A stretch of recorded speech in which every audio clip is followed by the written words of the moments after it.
അപ്പോൾ ഞാൻ എന്തുവാണ് ഈ ഒരു കയ്യിൽ പിടിച്ചുകൊണ്ട് നിൽക്കുന്നതെന്നായിരിക്കും നിങ്ങളിൽ പലരും ചിന്തിച്ചുകൊണ്ടിരിക്കുന്നത്. അപ്പോൾ ഓൾറെഡി നമ്മുടെ വീഡിയോയുടെ ഫ്രണ്ടിൽ ഇട്ടിരുന്ന ഫോട്ടോയിൽ നിങ്ങൾ കണ്ടു കാണും എന്താ സംഭവം എന്ന്. അതായത് നമ്മുടെ വണ്ടിയിൽ നമ്മളൊരു ലിപ്പ്, അതായത് ഒരു ഫൈബർ ലിപ്പ് നമ്മൾ സെറ്റ് ചെയ്യാൻ പോകണം. നോർമലി എല്ലാവരും താഴെയായിട്ട് ഇങ്ങനെ സ്പ്ലിറ്ററാണ് വെക്കുന്നത്. നമ്മൾ അതിന് പകരം നമ്മുടെ ബമ്പർ ഇച്ചിരി ഒന്ന് മോഡിഫൈ ആക്കാൻ വേണ്ടി, ഇച്ചിരി ഒന്ന് ഭംഗിയാക്കാൻ വേണ്ടി എന്ന് വെച്ചാൽ നല്ല രസമാണ് ഈ ഒരു സാധനം. ഇപ്പോൾ ഏറ്റവും കൂടുതൽ ട്രെൻഡിങ് ആയിട്ട് കൊണ്ടിരിക്കുന്ന ഒരു ലിപ്പാണിത്. വണ്ടിയിലെ സെൻറ്റിലൊക്കെ വെക്കുമ്പോൾ നല്ല ഭംഗിയാണ് കാണാൻ.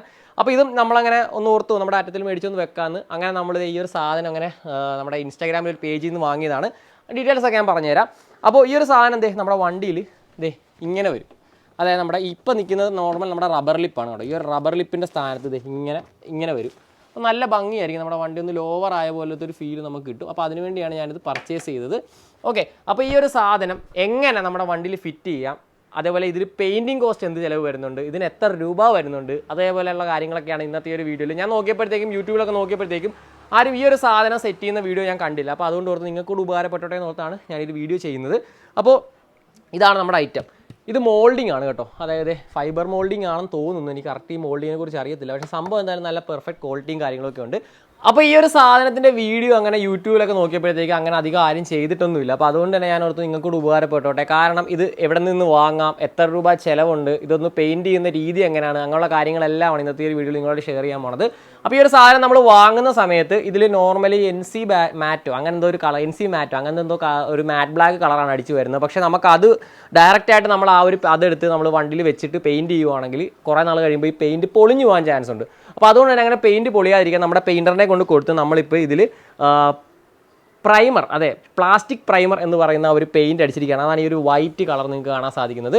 അപ്പോൾ ഇനി നമ്മൾ ചെയ്യാൻ പോകുന്നത് നമ്മുടെ വണ്ടിയിലുണ്ടായിരുന്ന ഈ ഒരു ബ്ലാക്ക് ലിപ്പ് ഉണ്ടല്ലോ, ഈ ഒരു ലിപ്പ് നമ്മളിപ്പോൾ അഴിച്ചു മാറ്റുവാണ്. അഴിച്ചു മാറ്റിയിട്ട് അതിൻ്റെ സ്ഥാനത്തേക്ക് നമ്മളിതിങ്ങനെ പിടിപ്പിക്കാൻ പോവുകയാണ്. അപ്പോൾ ഇതെങ്ങനെയാണ് പിടിപ്പിക്കുന്നതെന്നും കാര്യങ്ങളും ഒക്കെ നമുക്ക് അടുത്തതായിട്ട് കാണാം. അപ്പോൾ നമ്മുടെ ലിപ്പ് അങ്ങനെ നമ്മൾ അഴിച്ചെടുത്തിട്ടുണ്ട്. കണ്ടോ, ഈ ലിപ്പ് അങ്ങനെ അഴിച്ചെടുത്തിട്ടുണ്ട്. ഇച്ചിരി താന്നിക്കണം. ഓക്കെ അല്ലേ? ഈ ഡബിൾ സൈഡ് ടേപ്പ് നമ്മൾ വാങ്ങിയിട്ടുണ്ട്. ഈ ഒരു ടേപ്പ് നമ്മൾ നേരത്തെ മാർക്ക് ചെയ്തിട്ടുണ്ടായിരുന്നു. നമ്മുടെ ബമ്പറിൽ എവിടെയാണ് ഈ ഒരു സാധനം കറക്റ്റായിട്ട് കയറിയിരിക്കുന്നതെന്ന് ആ ഒരു മാർക്കിങ്ങിൽ നമ്മൾ ഒട്ടിക്കുകയാണ്. കാരണം എന്ന് വെച്ച് കഴിഞ്ഞാൽ ഒന്ന് സ്മൂത്തായിട്ട് നന്നായിട്ട് ഒട്ടി നിൽക്കാൻ വേണ്ടിയാണ്. കാരണം ഇതൊരു ഫൈബർ സാധനമാണ്. അപ്പോൾ അതുകൊണ്ട് തന്നെ നമ്മൾ സ്ക്രൂവേ നിർത്തുമ്പോഴത്തേക്കും എവിടെയെങ്കിലൊക്കെ തട്ടിക്കഴിഞ്ഞാൽ ചിലപ്പം സ്ക്രൂവേന്ന് പൊട്ടിപ്പോകാൻ ചാൻസ് ഉണ്ട്. അപ്പോൾ അതുകൊണ്ട് തന്നെ ഒരു ഉറപ്പ് എന്ന രീതിയിൽ നമ്മൾ മാത്രം ഒരു ഡബിൾ സൈഡ് ടേപ്പ് വാങ്ങി നമ്മളിതിൽ ജസ്റ്റ് ഒന്ന് ഒട്ടിച്ചു വിടുവാണ്. അപ്പോൾ നമ്മുടെ ലിപ്പ് അങ്ങനെ നമ്മൾ സെറ്റ് ചെയ്തിട്ടുണ്ട്. ഡബിൾ സൈഡ് ടേപ്പൊക്കെ ഒട്ടിച്ച് നീറ്റാക്കി സെറ്റ് ചെയ്തിട്ടുണ്ട്. ഉള്ള പരിപാടി നമ്മുടെ സ്ക്രൂയിങ് ആണ് കേട്ടോ. നമ്മൾ ഉപയോഗിക്കുന്നത് സ്റ്റെയിൻലെസ് സ്റ്റീലാണ്. ഇതുണ്ട് SS-ൻ്റെ സ്ക്രൂ ആണെന്നാണ് പറഞ്ഞ് മേടിച്ചിരിക്കുന്നത്. സ്റ്റെയിൻലെസ് സ്റ്റീൽ തന്നെയാണെന്ന് അറിയത്തില്ല. കാരണം നമുക്ക് തുരുമ്പും കാര്യങ്ങളൊന്നും അടിക്കാതിരിക്കാൻ വേണ്ടിയാണ് SS-ൻ്റെ സ്ക്രൂ നമ്മൾ എടുത്തിരിക്കുന്നത്.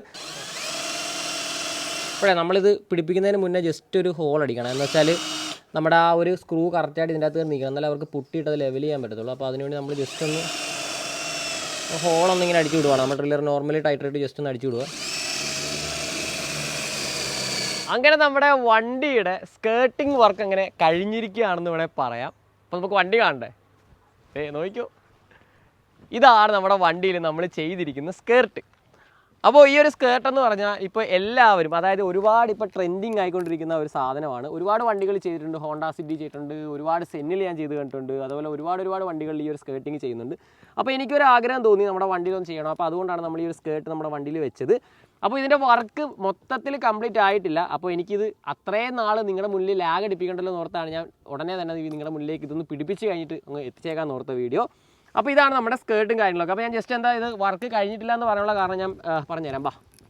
അതായത് നിങ്ങൾക്ക് ഇവിടെ കാണാൻ സാധിക്കണ്ടോ, നമ്മൾ സ്കേർട്ട് ഫിറ്റ് ചെയ്യുന്ന സമയത്ത് ഉണ്ടായ സ്ക്രാച്ചും കാര്യങ്ങളൊന്നും നമ്മളത് കളഞ്ഞിട്ടില്ല. അതിപ്പോൾ ഉടനെ നമ്മൾ നാളെ, അതായത് ഈ വീഡിയോ എടുക്കുന്നതിൻ്റെ തൊട്ടടുത്ത ദിവസം നമ്മൾ പെയിൻറ്റിങ്ങിന് കയറ്റുന്നുണ്ട് നമ്മുടെ വണ്ടി. അതായത് ഈ ബമ്പറിൻ്റെ ഈ ഒരു പോർഷൻ കൂടെ അടിക്കാനായിട്ട് നമ്മൾ കയറ്റുന്നുണ്ട്. അപ്പോൾ അത് കഴിയുമ്പോഴത്തേക്കും നല്ല അടിപൊളി ഫിനിഷിങ്ങും കാര്യങ്ങളൊക്കെ ആയിരിക്കും. പിന്നെ ഒരു കാര്യം, അതായത് ഒന്നുകൂടെ അടുത്തോട്ടോ കാണിച്ചു തരാം. ഇത് നോക്കിയേ, ഇവിടെ കണ്ടോ ഗ്യാപ്പും കാര്യങ്ങളൊക്കെ ഉണ്ടോ. അതായത് നോർമലി ഈ ഒരു സ്കേർട്ട് വെക്കുക എന്ന് വെച്ച് കഴിഞ്ഞാൽ ഈ ഒരു പോർഷൻ ഇവിടെ ആയിട്ട് വരും. അതായത് ഈ ഒരു പോർഷൻ കണ്ടോ, ഇത് ഇവിടെ ആയിട്ടാണ് ഈ ഒരു വെട്ട് ഇവിടെ ആയിട്ടാണ് വരുന്നത്. അപ്പോൾ അത് അങ്ങനെ വെച്ച് കഴിഞ്ഞാലുള്ള പ്രശ്നം എന്ന് വെച്ച് കഴിഞ്ഞാൽ നമ്മുടെ വണ്ടിയിൽ ഈ ഒരു സ്കേർട്ട് വെച്ചതായിട്ട് തോന്നത്തില്ല. അതായത് ഇച്ചിരി ഒന്ന് ലോവറായിട്ട് വണ്ടി ഒന്ന് ഫ്രണ്ട് ഒന്ന് ലോവറായിട്ട് നിന്നാൽ മാത്രമേ നമുക്ക് ഈ ഒരു സ്കേർട്ട് വെച്ചതിന് ഒരു ഭംഗി കിട്ടത്തുള്ളൂ. അപ്പോൾ നിങ്ങൾ നേരെ ബാക്കോട്ട് ഇറങ്ങി നമ്മുടെ ആ ഒരു വണ്ടിയുടെ ഇപ്പോൾ ആ ഒരു വെച്ചിരിക്കുന്ന ആ ഒരു ലുക്ക് കണ്ടോ, നല്ല അത്യാവശ്യം നല്ല ഭംഗിയിൽ തന്നെ. അതായത് നമ്മുടെ ഫ്രണ്ടിൽ നിന്ന് നോക്കുന്ന ആരും നമ്മുടെ വണ്ടിയിൽ ഈ ഒരു ലിപ്പ് വെച്ചെന്ന് പറഞ്ഞാൽ ആരും വന്ന് ഇങ്ങനെ നോക്കത്തില്ലല്ലോ. നമ്മുടെ വണ്ടി ദൂരെ നിന്ന് ഓടി വരുന്ന ആ ഒരു ഭംഗിയല്ലേ പ്രധാനമായിട്ട് നോക്കേണ്ടത്. അപ്പോൾ ആ ഒരു രീതിയിലാണ് നമ്മളിപ്പോൾ സെറ്റ് ചെയ്തിരിക്കുന്നത്. കൂടാതെ നമ്മളിതിൽ പുട്ടി വർക്കോ കാര്യങ്ങളോ ഒന്നും ചെയ്തിട്ടില്ല. കാരണം എന്ന് വെച്ച് കഴിഞ്ഞാൽ പുട്ടി വർക്ക് ചെയ്ത് കഴിഞ്ഞാൽ നമ്മൾ ഈ ഒരു വണ്ടി ഓടുന്ന വഴിക്ക് എന്തെങ്കിലുമൊക്കെ ഒരു കല്ലോ കാര്യങ്ങളോ പൊങ്ങി തട്ടിക്കഴിഞ്ഞാൽ ആ ഒരു ബമ്പർ ഫുള്ള് പൊട്ടിപ്പോയി. പിന്നെ രണ്ടാമത് പിന്നെയും പൊട്ടിയിട്ട് ചെയ്യേണ്ടി വരും. അതേപോലെ തന്നെ നമ്മുടെ വണ്ടിയിൽ ഇതിപ്പോൾ ഏതെങ്കിലും ഒരു സാഹചര്യത്തിൽ ഇത് പൊട്ടിപ്പോവുക നമുക്കൊന്ന് ഊരി വെക്കേണ്ട സാഹചര്യം വരുവാണെങ്കിൽ നമുക്ക് പുട്ടി ചെയ്ത് കഴിഞ്ഞാൽ ഈ ബമ്പർ മൊത്തത്തെ അടിച്ച് മാറ്റി വേറൊരു ബമ്പർ വെക്കാനേ പറ്റത്തുള്ളൂ. അപ്പോൾ അതൊക്കെ മുന്നിൽ കണ്ടുകൊണ്ടാണ് നമ്മൾ ജസ്റ്റ് സ്ക്രൂ ചെയ്താണ് വെച്ചിരിക്കുന്നത്. അതായത് ഇവിടെയായിട്ട് നമുക്ക് സ്ക്രൂവും കാര്യങ്ങളും എല്ലാം കാണാൻ സാധിക്കും. ഇതുണ്ടോ, നമ്മളെല്ലാം ലൈവായിട്ട് തന്നെ കാണിക്കുവാണ്, ഒന്നും മറച്ചു വെക്കുന്നില്ല. നമ്മൾ 3 ബോൾട്ട് അടിച്ചിട്ടുണ്ട്, 3M ടൈപ്പിലാണ് പിടിച്ചിരിക്കുന്നത്. അതുപോലെ ഈ സൈഡിൽ 3 ബോൾട്ട് കൊടുത്തിട്ടുണ്ട്. ഈ ഒരു സ്കേർട്ട് എവിടെ നിന്ന് വാങ്ങിക്കാം, ഈ ഒരു സ്കേർട്ടിങ് ചെയ്യുന്നത് എത്ര രൂപയായി, ഇതിൻ്റെ പെയിൻറ്റിങ് കോസ്റ്റ് എത്ര രൂപയായി എന്നുള്ള കാര്യങ്ങളൊക്കെയാണ് അടുത്തായിട്ട് ഞാൻ വിശദമായിട്ട് പറഞ്ഞുതരാൻ പോകുന്നത്. അപ്പോൾ ഈ ഒരു സ്കേർട്ട് നമുക്ക് ഒരുപാട് പേജുകളിൽ ഞാൻ തിരക്കി, ഒരുപാട് പേജിലും ഇത് അവൈലബിൾ ആണ്. പക്ഷേ പലയിടത്തും പല റേറ്റാണ്. ഒരു പേജ് വിളിച്ചപ്പോഴത്തേക്കും ഒരു 4000 എബോവ് പറഞ്ഞു, ഒരു സ്ഥലത്ത് വിളിച്ചപ്പോഴത്തേക്കും 3800 പറഞ്ഞു. അവസാനം ഞാനൊരു ഇൻസ്റ്റാഗ്രാം പേജ് കണ്ടു, ആ ഒരു പേജിൽ നിന്നാണ് ഈ ഒരു സാധനം ഓർഡർ ചെയ്തത്. അവരുടെ കോൺടാക്ട് നമ്പറും കാര്യങ്ങളൊക്കെ ഞാൻ താഴെ കൊടുത്തിട്ടുണ്ട്. അപ്പോൾ അവിടെ നിന്ന് എനിക്കൊരു അഫോർഡബിൾ റേറ്റിൽ തന്നെ ഞാൻ പറഞ്ഞു, എനിക്ക് കൊളാബോ കാര്യങ്ങളൊന്നുമല്ല, ആദ്യം തന്നെ പറഞ്ഞു കൊളാബോ കാര്യങ്ങളൊന്നും വേണ്ട, നിങ്ങളൊരു വില പറയൂ, മാന്യമായൊരു വില പറയൂ, ആ വില തന്ന് ഞാൻ നിങ്ങളുടെ പ്രൊഡക്റ്റ് മേടിച്ചോളാം എന്ന് പറഞ്ഞു. അവരൊരു മാന്യമായ വില പറഞ്ഞു, ഞാൻ ആ പൈസ അയച്ചു കൊടുത്തു. അടുത്ത വർക്ക് എന്ന് പറഞ്ഞാൽ നമ്മളത് കൊണ്ടുപോയി അവിടെ കൊണ്ട് പെയിൻറ്റ് ചെയ്തു. അതായത് നമ്മുടെ നോർമൽ പെയിൻറ്റ് ചെയ്യരുത്, അതായത് ഇതിന് പുറത്തായിട്ട് നമുക്കൊരു പ്ലാസ്റ്റിക് പ്രൈമർ എന്നൊരു സംഭവമുണ്ട്. ആ ഒരു സംഭവം അടിച്ചാൽ മാത്രമേ നമ്മുടെ പെയിൻറ്റ് കുറേ നാളത്തേക്ക് നീണ്ടു നിൽക്കത്തുള്ളൂ, അല്ലെങ്കിൽ പെട്ടെന്ന് പൊളിഞ്ഞു പോകും. ആ ഒരു പ്ലാസ്റ്റിക് പ്രൈമർ അടിച്ചു.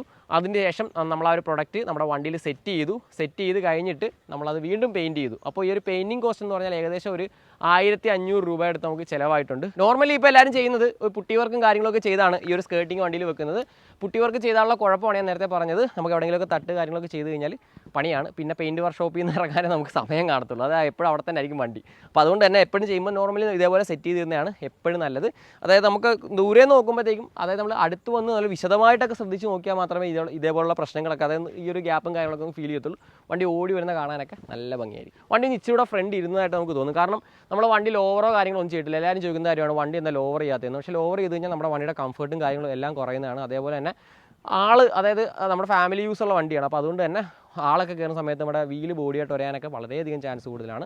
അപ്പോൾ അതുകൊണ്ട് തന്നെ നമ്മൾ അങ്ങനെയുള്ള കാര്യങ്ങളൊന്നും നമ്മുടെ വണ്ടിയിൽ ചെയ്തിട്ടില്ല. അപ്പോൾ ഇപ്പോൾ തന്നെ വണ്ടി അത്യാവശ്യം നല്ല ഫ്രണ്ടിൽ നിന്ന് കാണുമ്പോൾ തന്നെ നല്ല ഓടി വരുന്നത് കാണാൻ തന്നെ നല്ല ഭംഗിയും കാര്യങ്ങളൊക്കെയാണ്. ഓക്കെ, അപ്പോൾ ഇന്നത്തെ ഒരു വീഡിയോ ഞാനിവിടെ വെച്ച് വൈൻഡപ്പ് ചെയ്യുവാണ്. എല്ലാവർക്കും നമ്മുടെ ഈ ഒരു നമ്മുടെ വണ്ടിയിൽ ലിപ്പ് ചെയ്തതിൻ്റെ വീഡിയോ എല്ലാവർക്കും ഉപകാരപ്പെട്ടു എന്ന് വിശ്വസിക്കുന്നു. അപ്പോൾ നിങ്ങൾക്ക് എന്തെങ്കിലും കാര്യങ്ങൾ സംശയം കാര്യങ്ങളൊക്കെ ഉണ്ടെങ്കിൽ താഴെ കമൻറ്റ് ബോക്സിൽ ചോദിച്ചാൽ മതി, ഞാൻ വ്യക്തമായിട്ട് തന്നെ എല്ലാ കാര്യങ്ങളും നിങ്ങൾക്ക് പറഞ്ഞു തരുന്നതാണ്. അപ്പോൾ ഇന്നത്തെ ഒരു വീഡിയോ ഞാനിവിടെ വെച്ച് വൈൻഡപ്പ് ചെയ്യുവാണ്. വീഡിയോ എല്ലാവർക്കും ഉപകാരപ്പെട്ടു എന്ന് വിശ്വസിക്കുന്നു. കാരണം ഈ ഒരു ലിപ്പ് ചെയ്യുന്നതിൻ്റെ വീഡിയോ ആരും ഇന്നുവരെ ചെയ്തിട്ടില്ല, ഞാൻ കണ്ടിട്ടില്ല. ചെയ്ത് കാണും, പക്ഷേ ഞാൻ സെർച്ച് ചെയ്ത് നോക്കിയിട്ടൊന്നും ഞാൻ കണ്ടില്ല. അപ്പോൾ അതുകൊണ്ട് തന്നെ നിങ്ങൾക്ക് എല്ലാവർക്കും ഉപകാരപ്പെട്ടു എന്ന് ഞാൻ വിശ്വസിക്കുന്നു. അടുത്ത ഒരു നല്ല വീഡിയോ ആയിട്ട് ഞാൻ എത്തുന്നതായിരിക്കും. അതുവരേക്കും it's me Govind and atom signing out.